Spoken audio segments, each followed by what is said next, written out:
नांदेड तालुक्यात आज पहाटेच महसूल विभागाने तालुका दंडाधिकारी यांच्या उपस्थितीत स्फोट घडवला।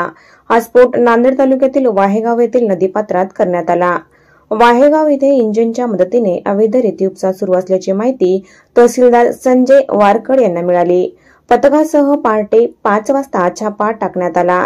त्यावेळी तेथे अवैध उपशासाठी वापरले जाणारे 4 इंजिन आणि 20 तराफे आढळून आले। तत्काळ महसूल विभागाने जिलेटिनच्या मदतीने 4ही इंजिन स्फोटाने उडवले तर 20 तराफे जाळून नष्ट करण्यात आले। महसूलच्या या कारवाईने अवैध रेती व्यावसायिकांचे मोठे नुकसान झाले आहे। यापुढे एमपीडीए कायद्यानुसार गुन्हा दाखल करण्याचा इशारा देण्यात आला आहे।